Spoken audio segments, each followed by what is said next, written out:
This episode of Film Riot is brought to you by Domain.com. Today we break out some interview lighting and then later on, golden hour.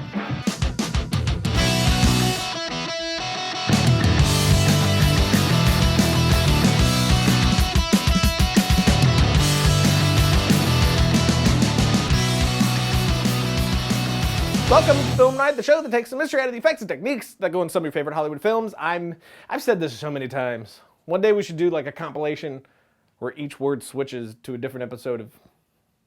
I'm just thinking out loud. Anyway, you're probably like, why is this episode so late? Well, I had a last-minute trip to DC to meet my new extended family from Discovery Communications, the new mothership, as Ryan Vance called them. It was a great trip too, with really great people. Plus, I was able to take advantage of my free time to see some DC awesomeness and our country's phallic symbol. But anyway, that's why now, today, we are going to do lighting for the last time, possibly, in this lighting series of ours. Well, you know, it's probably not going to be the last time. I'll probably do it one more time after this, but anyway, it's in response to this email here. Hey guys, I've recently landed my first ever paid gig as a filmmaker. Problem is that it's to light and shoot an interview for a documentary, and I have never done this before. Could you help me out? There are a million different ways to set up and shoot an interview. You can go with a direct, basic approach, a minimalist approach, something a bit snazzier, or just keep it loose.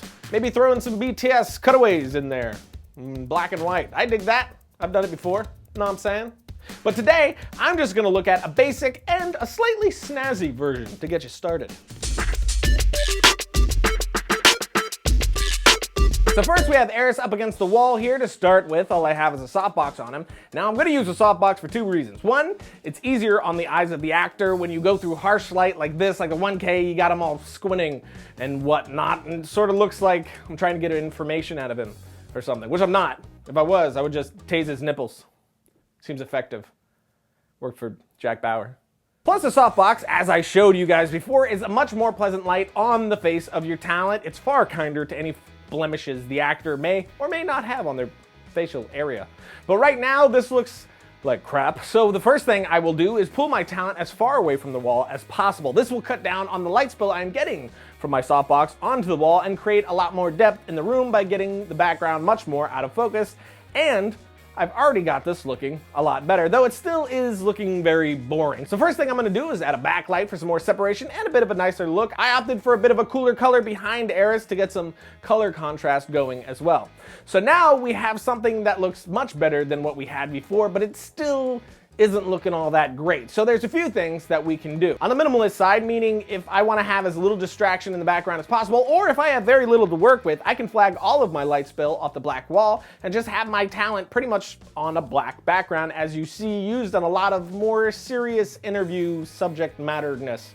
Sort of like, actually, first thing that comes to mind is a Band of Brothers interviews with the veterans. Now, if you want to spruce this up a bit, you can grab one more light and point a focus beam on the wall right behind your actor. Again, I chose a more cooler color for some color contrast, but there you go. All we added was a bit of light and completely changed the feel of the shot, which I'm doing this on one of the normal walls in my house to show how easy it is to get a decent looking setup. You could also set up a sheet behind your actor if you want a straight color, or use whatever background you want. Just make sure it's consistent with your subject matter, because as I just showed you, the smallest shift in your background is going to completely alter the feel of your shot. And now I'm going to give you a great example of that point. First, I'm going to get rid of the blue background light, and then I will use one of the most popular techniques, which is right here. It's popular because of how great it looks, but it's still so cheap and simple to set up. And what is it? Christmas lights. Just those standard Christmas lights out of the attic, thrown onto the background. I made no attempt to get a perfect pattern. I just chucked them up there, which is another great thing about this. You actually have to attempt to make it look bad. So all you would do is get a strand of these lights, set them up in the background, and you get your actor as far from them as possible so that you can get the light as much out of focus as possible. This turns these little individual bulbs into these floating orbs you see now. It almost looks fake, like Eris is on a green screen or something. Now, when you use Christmas lights, just make sure you're not using LED lights, because as you can see here, they flicker like crazy and will completely ruin your shot. You gotta make sure you get the regular standard indoor-outdoor bulbs. But there you go, 3 super simple ideas to get you started. As always, there's a million variations. Even how you position your actor will affect your shot, as we have shown before. Now on to sponsor. So if you want to fix yourself a website, maybe for a blog, your business, or some kind of portfolio, domain.com is the place for you. Domain is the place you want to go to make things easy. Whether you want to blog or create a website, showcase your portfolio, said portfolio that we talked about before, or do some emails stuff, domain.com is, in fact, the best place to go. The best part is that the guys over at domain.com want to hook you up. You can get 15% off the domain name that you want or your web hosting when you use the coupon code FilmRiot when you're checking out at domain.com. And don't forget, if you're thinking domain names or just an idea in general, domain.com is the place to be.